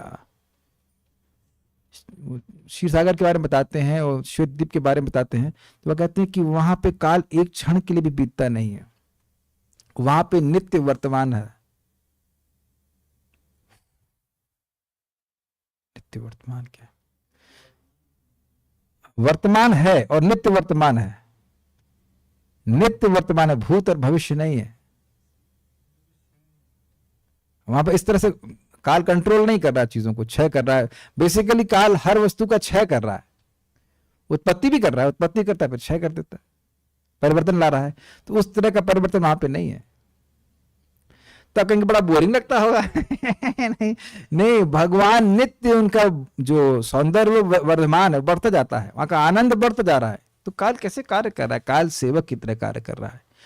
यहां पे क्षय कर रहा है नित्य रूप से, वहां बढ़ा रहा है, वहां आनंद को बढ़ा रहा है, सेवक के रूप में है। देखिए, इसका अनुभव तो हम लोग वहीं पे कर पाएंगे। वैसे एक बात तो आप स्पष्ट देख रहे हैं कि बाकी सारी चीजें हमारी सब क्षय हो रही हैं, लेकिन रोज भक्ति कर रहे हैं तो भक्ति बढ़ रही है, और भक्ति काल से क्षय नहीं होती है। ये तो आप यहीं देख ही रहे हैं ना, जब से शुरू किए हैं भक्ति बढ़ती जा रही है। एकदम भोंदू थे कि नहीं, कुछ नहीं पता था, सभी लोग ऐसे शुरू करते हैं और भक्ति करते करते करते करते भक्ति बढ़ ही रही है, कम तो नहीं हो रही है। तो यही काल के परे है। अभी जब हम कथा में बैठे हुए हैं तो काल के परे हैं। यद्यपि देह चेंज हो रहा है, लेकिन आत्मा का तो चेतना शुद्ध हो ही रही है। इस श्लोक में स्पष्ट उल्लेख है कि काल का प्रभाव उसकी अनुपस्थिति से प्रकट है। आपको मिला वो श्लोक? कोई बात नहीं, बाद में बता देंगे। सारा संसार तत्वों के घात प्रतिघात से प्रकट होता है, जिससे भूत, वर्तमान तथा भविष्य के रूप में समय का प्रभाव सुस्पष्ट दिखता है। अब क्लियर हो गया? एक्शन रिएक्शन हो रहा है ना सब कुछ वस्तुओं का, चीजें परिवर्तित हो रही, तभी तो दिखाई पड़ता कि काल परिवर्तित हुआ। अरे शाम हो गई, तो कैसे शाम हो गई? सूर्य अस्त होता हुआ आपको दिख रहा है, काल के प्रभाव में। काल परिवर्तित नहीं हो रहा है, काल परिवर्तन ला रहा है वस्तु में, और आप में परिवर्तन नहीं ला सकता है। आत्मा कूटस्थ है, वस्तुओं में परिवर्तन ला रहा है और निरंतर ला रहा है। हम अपनी पहचान उनसे करने लग जाते हैं, नहीं तो हम तो नित्य हैं, कभी अब तक हमको लगा नहीं कि हम परिवर्तित हुए। ये बात हम बोल रहे हैं, स्पष्ट आ रहा है, बहुत सूक्ष्म तात्पर्य है प्रभुपाद जी का। किंतु वहां पर कार्य कारण के ऐसे घात प्रतिघात नहीं होते। कार्य कारण समझ में आ रहा है? काल के प्रभाव से प्रधान जो कि कारणभूत था, उससे महतत्व आया, महतत्व से अहंकार आया, अहंकार से ये आया, इसके बाद ये आया, ये सब काल के अंतर्गत हो रहा था कि नहीं? तो एक्शन रिएक्शन वहां पे कुछ है ही नहीं। ये चीज इस चीज का कारण हो ऐसा है ही नहीं वैकुंठ में। जब हर वस्तु सनातन है तो उसका कारण कैसे हो सकता है? जब हर वस्तु हमेशा से है ही तो फिर कारण कैसे हुआ? यहां पे आप देखेंगे ये है, ये थी, इसके बाद ये वस्तु आई, ये थी, इसके बाद ये वस्तु आई। यहां कार्य कारण है, और ये सब किसके द्वारा हो रहा है? काल के द्वारा हो रहा है। ये समझने में क्या कठिनाई है?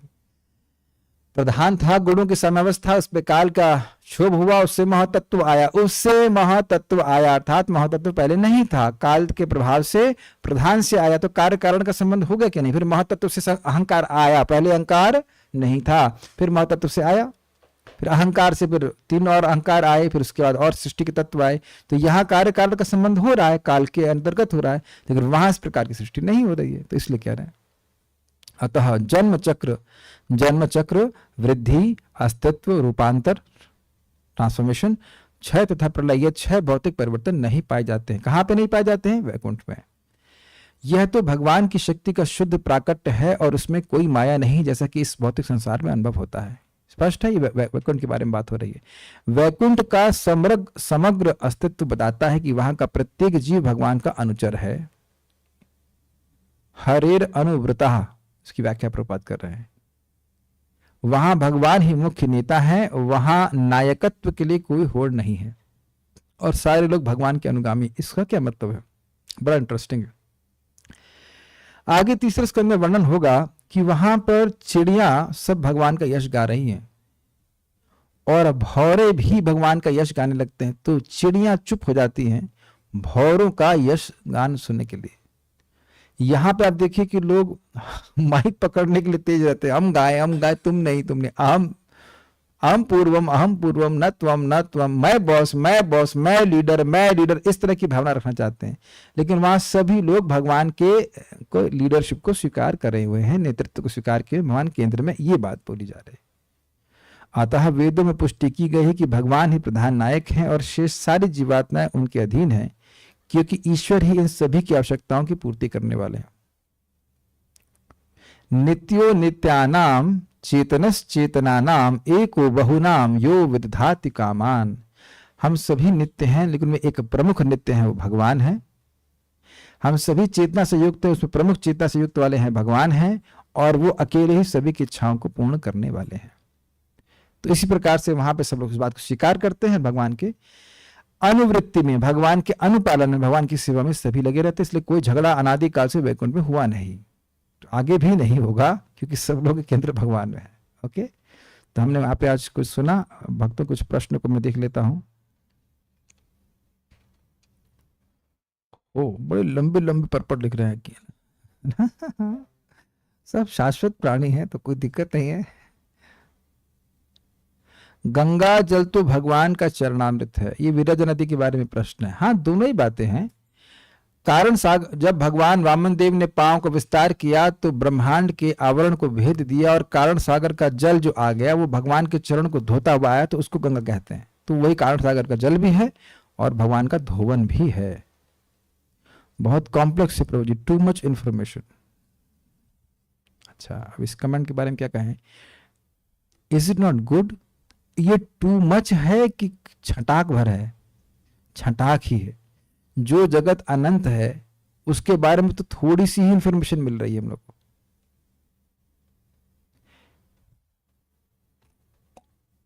शीला भक्तिसिंह ठाकुर जी हर दिन एक पत्रिका छापते थे, या कुछ अखबार टाइप का कुछ तो था, उसका नाम भूल रहा हूं मैं। तो लोग कहते हैं आप रोज आध्यात्मिक अखबार कैसे छाप पाते हैं? तो कहते हैं यहाँ छोटे छोटे शहरों के लिए कितने अखबार छपते हैं, 4-4, 5-5 अखबार छपते हैं। जगत की न्यूज़ देने के लिए। अब हम लोग तो केवल एक ही अखबार छाप पा रहे हैं, नहीं तो आध्यात्मिक जगत में तो इतनी न्यूज़ है कि आप छाप नहीं सकते हैं। तो ये तो बहुत थोड़ी सी इन्फॉर्मेशन है। और जिसने अभी जिन भक्त ने प्रभु ने ये बात बोली है, उनसे पूछा जाए कि आपने अब तक पढ़ाई के लिए क्या इससे ज़्यादा नहीं पढ़ लिया? कितना ज़्यादा मिस इन्फॉर्मेशन पढ़े हैं, तो ये तो कुछ भी नहीं है। देखिए, अब एक सिंपल सी बात है, मुझे सब आसान क्यों लग रहा है? क्योंकि हम इसी को पढ़ते आ रहे हैं। महाराज कल भक्तों का मजाक बना रहे थे, तो हाँ वो जो नौकरी दिन भर करके आएंगे, उसके बाद भागवत समझ में आ जाएगी। पढ़ना होता है ना पहले, उसके बाद सुनना होता है, फिर पढ़ना होता है, उसके बाद फिर कंपनी का काम करने में कैसे पढ़ में आएंगे? हम लोगों के पास समय नहीं है आजकल, क्या कर सकते हैं? इन्फॉर्मेशन ज़्यादा नहीं है, थोड़ा अभ्यास की कमी है।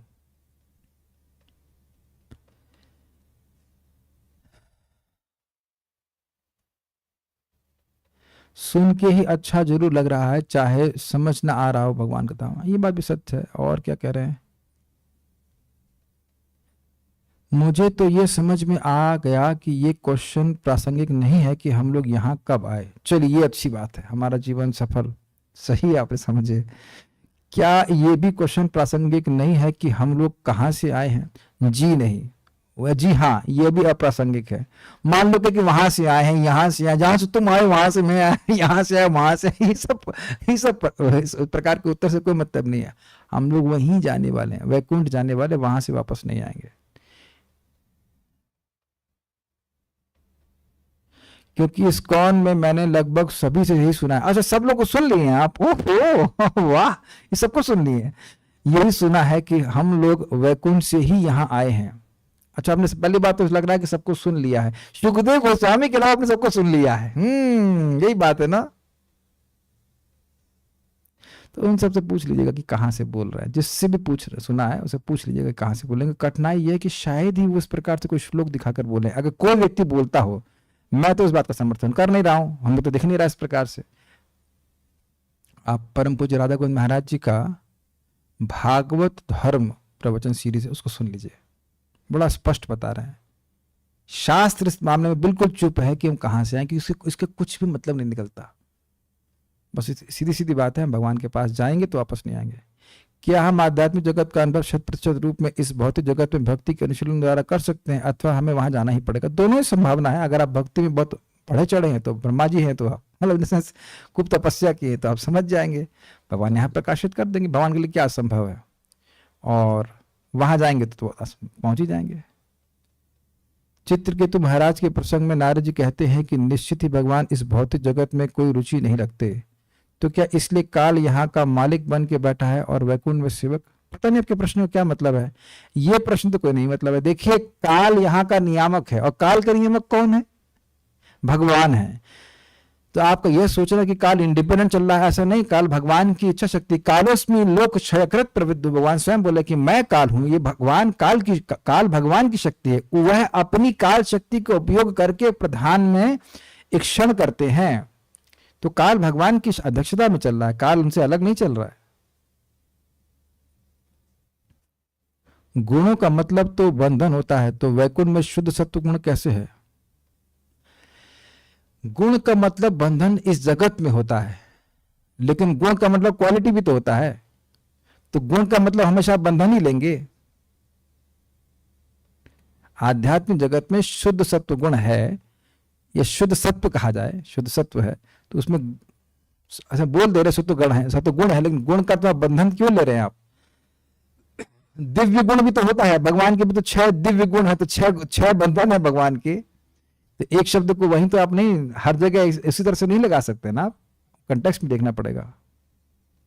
श्रील प्रभुपाद जी अपनी पुस्तकों में शून्यवाद, मायावाद, निर्विशेष आदिवाद आदि शब्दों का काफी बार प्रयोग करते हैं। कृपया संक्षिप्त में वर्णन कर दीजिए, हम नए जुड़े हैं आपसे। अच्छा प्रश्न आपने किया है। देखिए, इसका व्याख्या तो आज श्लोक में हो रही थी। मायावाद क्या कहते हैं? जगत में सब कुछ माया है, बस तुम खाली सोच रहे हो कि है, कुछ है नहीं, सब कुछ माया की सृष्टि है, माया की सृष्टि है, इत्यादि इत्यादि। असली में केवल ब्रह्म है। तो वो ऐसे मायावादी लोग ये कहते हैं कि जो भगवान, पहली बात तो कहते हैं जगत ही इल्यूजन है, माया है, और दूसरा कहते हैं कि भगवान भी माया है, भगवान का धाम भी माया, सब कुछ माया है, बस वो जो बोल रहे हैं वो माया नहीं है। तो ऐसे लोगों को मायावाद कहा था। शून्यवाद, वो कहते हैं कि कुछ नहीं है, भगवान मतलब ये वैकुंठ वैकुंठ कुछ नहीं है, इसके बाद मुक्ति हो जाएगी, तुम शून्य में लीन हो जाओगे, तो कहते हैं शून्यवादी। ये लोग, ये बौद्ध की धारणा है। निर्विशेषवाद और मायावाद एक ही बात है। निर्विशेषवाद कहते हैं कुछ अलग विशेष नहीं है, सब एक है, सब ब्रह्म एक है, बस इस प्रकार से। तो ये सब है, ये सब विषय बहुत बड़े बड़े हैं, इसको आप नियमित रूप से सुनेंगे तो समझ में आएगा। Okay, so will stop here. हाँ, प्रश्न है, प्रभु जी को माइक दीजिए।